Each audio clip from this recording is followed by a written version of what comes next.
Hello everyone, welcome back. In this today's video, we will talk about authentication procedures in second generation mobile systems. So mobile subscribers are identified uniquely in the network by IMSI, International Mobile Subscriber Identity, which consists of Mobile Country Code MCC, which helps in identifying the country in the world. Then MNC, Mobile Network Code, which further helps in identifying the network within a country. And then the third component is MSIN, Mobile Subscriber Identification Number, which helps in uniquely identifying individual mobile subscriber. Mobile stations are generally referred to as a combination of mobile equipments plus a subscriber identity module SIM, which holds identity of the mobile subscribers. Subscriber identity module, which is a removable module and contains international mobile subscriber identity, which unambiguously identifies a subscriber. It also contains subscriber authentication key and authentication algorithm A3, which plays a crucial role in verifying subscriber identities and authenticating them. As soon as mobile station is powered on with SIM card in it, it tries to access the network by sending its unique identity, which is MC, and reasons for accessing the network, that is location update procedure, along with attached type.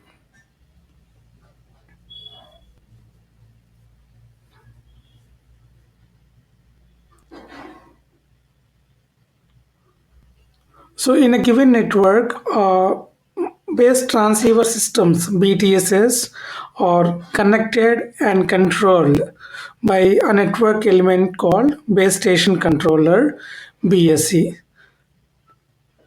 So multiple BTSs are connected to BSCs, and in a given typical network, we end up having multiple BSCs.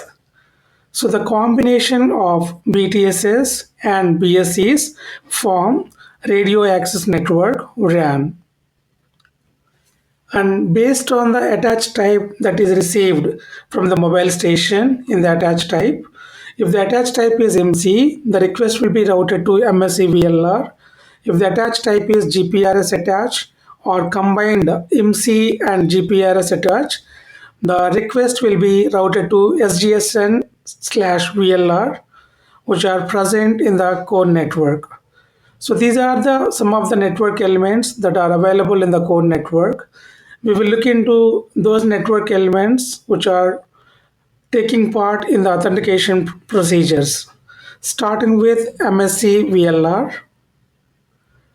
which handles CS based MC attaches, and then SGSN VLR, which handles attached type as GPRS attach or combined attach. So MSC stands for Mobile Services Switching Center, which is a traditional switch or exchange with enhanced capabilities, that is radio resources management, as devices are connected to the network over air interface, mobility management to handle mobile nature of the devices, and connection management to handle other services such as SMS in addition to calls. And then we also have VLR, Visitor Location Register, which is a local register to store the subscribers' records currently being served in a given MSC or SGSN. Then we have SGSN, which is serving GPRS support node, which anchors data sessions. And then HLR, Home Location Register, along with Authentication Center, which holds key information about the subscribers. Now, when mobile station initiates the request towards BTS along with the IMSI and attached type as part of the service request for updating the location, BTS will further routes that particular request towards BSC, base station controller, and based on the attached type, the BSC will further routes the request towards either MSC VLR or SGSN VLR, which are located in the core network. In this example, let us consider the attached type is of IMSI based, which is GSM attached. Hence, the request will be forwarded to MSC VLR. As soon as MSC VLR receives that request, it will initiate send authentication information request by providing that IMSI to HLR/authentication center. So as soon as HLR receives send authentication information request, it generates a 128-bit random number, which is called RAN, and it also identifies 128-bit subscriber authentication key KI value based on the IMSI that is provided, and both RAN as well as KI values are being fed to the A3 algorithm. The output of algorithm, the first 32 bits of the output of the algorithm is called sign response, which is used for authenticating the subscribers. And at the same time, a random number as well as key identification number, both are going to be given to A8 algorithm to be able to produce ciphering key. The output of this algorithm, the first 64 bits of this algorithm output is called as ciphering key, which is used for encrypting the traffic. So once HLR generates random number and sign response and ciphering key, generally being called as authentication vectors, it will respond these authentication vectors to MSC VLR, and then MSC VLR will initiate authentication request by providing the random number towards BSC, which will further route it to BTS, and then finally to the mobile station. So when the request received by the mobile station with the random number, within the mobile station we have a SIM card which holds subscriber authentication key, which is KI. It also is having authentication algorithm A3. So the received random number and subscriber authentication key will be provided to the A3 algorithm, and the output of that algorithm, the first 32 bits out of the output of the algorithm is called sign response. That sign response will be shared back as in the authentication response back to the core network via BTS and BSC.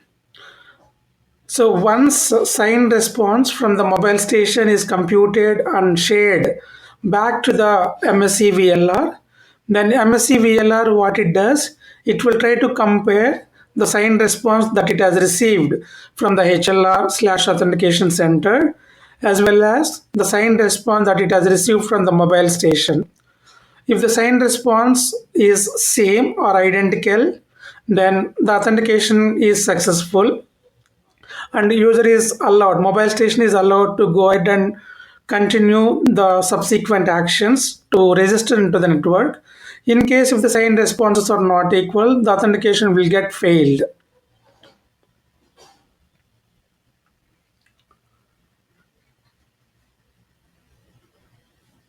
So far what we have seen, network is trying to authenticate the mobile station, whichever is trying to connect to the network.